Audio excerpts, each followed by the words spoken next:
Varicose వ్యాధితో బాధపడుతున్నారంట. తక్కువ ఖర్చుతో ట్రీట్మెంట్ కావాలి అనుకుంటే ఎవిస్ హాస్పిటల్ని సంప్రదించండి.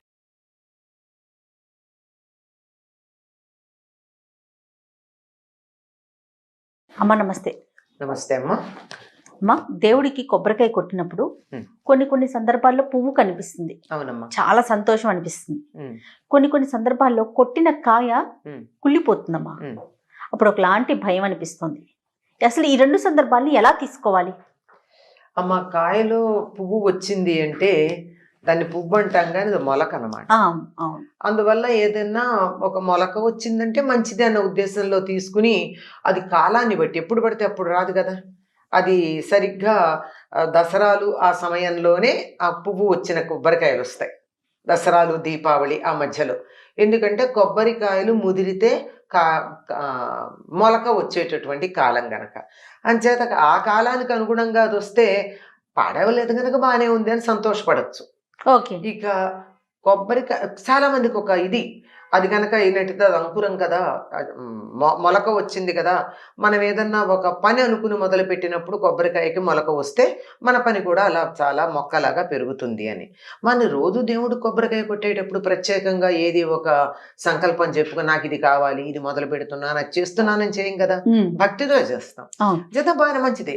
ఇక కొబ్బరికాయ కుళ్ళిపోయినప్పటి మాట, ఈ కుళ్ళిపోతే మనం అనుకున్నటువంటి పని జరగదు అని భయపడే వాళ్ళు చాలా మంది ఉన్నారు. అవునమ్మా, అది చెడుకి సంకేతం అని అనుకుంటారు. కానీ కొబ్బరికాయ కుళ్ళిపోతే అది శుభం అనుకుంటారు కొన్ని ప్రాంతాల వాళ్ళు. శుభం అనుకుంటారు. ముఖ్యంగా ఈ ప్రాంతంలో ఉన్న వాళ్ళు మనం ఒక కొబ్బరికాయ కొడితే కుళ్ళిపోయిందంటే కుళ్ళిపోయిందా మంచిది అంటారు. మనకున్న దిష్టి పోయిందని విన్నాను. అదే అందుకు మంచిది అనడానికి కారణం ఏంటంటే దిష్టి పోయిందా, చెడు అంతా మనకి రావాల్సిన చెడు అంతా కొబ్బరికాయ తీసుకుంది. ఆ కొబ్బరికాయ తీసుకుని అది చెడిపోయింది కనుక మనకంతా మంచి జరుగుతుంది అని అనుకుంటారు. ఇది కూడా ఏ సందర్భంలో ఏదన్నా మనం ఇవాళ కారు కొనుక్కున్నాం, ఆ కారుకు కొబ్బరికాయ కొట్టి మొదలు పెడదాం. లేదో బండి కొన్నాం, దాన్ని కొబ్బరికాయ కొట్టి మొదలు పెడదాం. ఎక్కడికన్నా పెడుతున్నాం, కొబ్బరికాయ కొట్టి మొదలు పెడదాం అనుకున్నప్పుడే ఈ సంకేతాలు.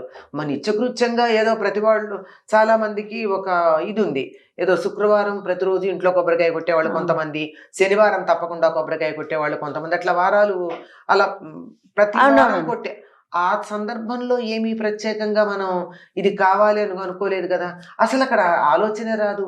మనం 10 అరటిపళ్ళు తెచ్చాం, ఒకటి కిందిలా పెట్టడం వల్ల అతుక్కుపోయింది, అతుక్కుపోయి పాడైంది.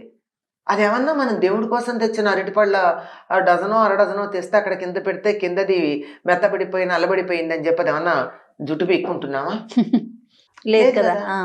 లేదు, ఇంట్లోనే దేవుడికి నైవేద్యం పెట్టడానికే బోర్డు తెచ్చాము, ఏవో పదార్థాలు వండుతున్నాం, అందులో ఒక కాయలో పురుగు వచ్చింది అంటే మా పని అంతా అయిపోయిందని బాధపడతామా?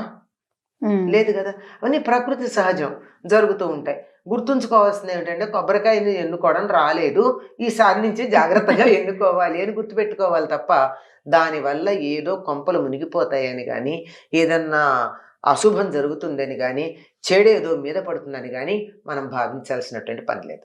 ఓకే, అంతే. దాన్ని క్యాజువల్గా తీసుకోవడం చాలా సామాన్యంగా. దీనికి మా గురువుగారు మరొక విషయం కూడా చెప్తారు. అది కూడా మనం పర్సనల్గా తీసుకుంటేనే బాధపడుతున్నాం కానీ లేకపోతే కాదు. ఆయన చెప్పిన ఉదాహరణ చెప్తున్నాను, నాది సొంతం కాదు. మన ఇంట్లో ఏదో ఒక శుభకార్యం మొదలు పెడుతూ కొబ్బరికాయ కొడితే అది కుళ్ళిపోతే బాధపడుతున్నావా? అదే ఆఫీస్లో కొడితే బాధపడతావా?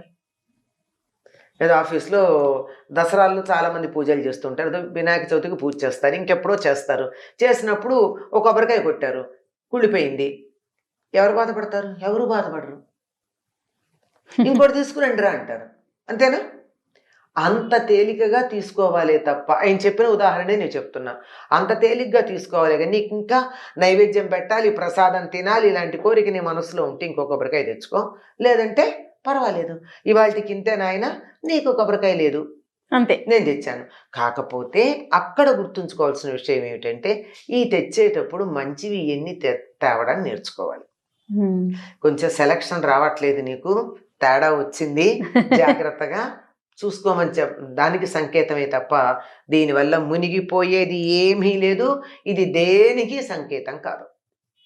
మనం తీసుకొచ్చి పండు నైవేద్యం పెట్టాం, మంచి జామ పండు బ్రహ్మాండంగా ఉంది, జామ పండు పెట్టాం, తిందాం కదా అని కోసాం, లోపల పురుగు కనపడింది.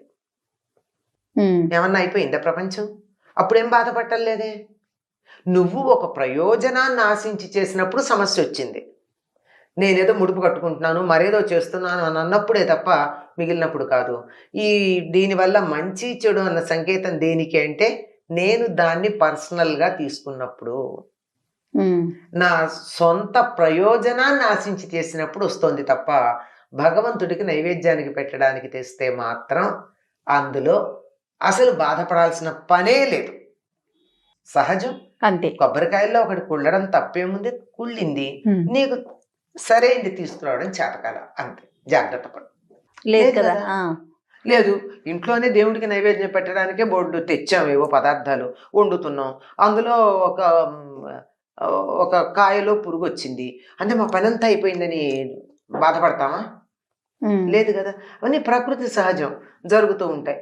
గుర్తుంచుకోవాల్సింది ఏమిటంటే, కొబ్బరికాయని ఎన్నుకోవడం రాలేదు, ఈసారి నుంచి జాగ్రత్తగా ఎన్నుకోవాలి అని గుర్తుపెట్టుకోవాలి తప్ప, దానివల్ల ఏదో కొంపలు మునిగిపోతాయని కానీ, ఏదన్నా అశుభం జరుగుతుందని కానీ, చెడేదో మీద పడుతుందని కానీ మనం భావించాల్సినటువంటి పని లేదు. ఓకే, అంతే. దాన్ని క్యాజువల్గా తీసుకోవడం చాలా సామాన్యంగా. దీనికి మా గురువుగారు మరొక విషయం కూడా చెప్తారు. అది కూడా మనం పర్సనల్గా తీసుకుంటేనే బాధపడుతున్నాం కానీ లేకపోతే కాదు. ఆయన చెప్పిన ఉదాహరణ చెప్తున్నాను, నాది సొంతం కాదు. మన ఇంట్లో ఏదో ఒక శుభకార్యం మొదలు పెడుతూ కొబ్బరికాయ కొడితే అది కుళ్ళిపోతే బాధపడుతున్నావా? అదే ఆఫీస్లో కొడితే బాధపడతావా? ఏదో ఆఫీస్లో దసరాల్లో చాలామంది పూజలు చేస్తుంటారు, ఏదో వినాయక చవితికి పూజ చేస్తారు, ఇంకెప్పుడో చేస్తారు. చేసినప్పుడు ఒక కొబ్బరికాయ కొట్టారు, కుళ్ళిపోయింది, ఎవరు బాధపడతారు? ఎవరు బాధపడరు. ఇంకోటి తీసుకురండి రా అంటారు, అంతేనా?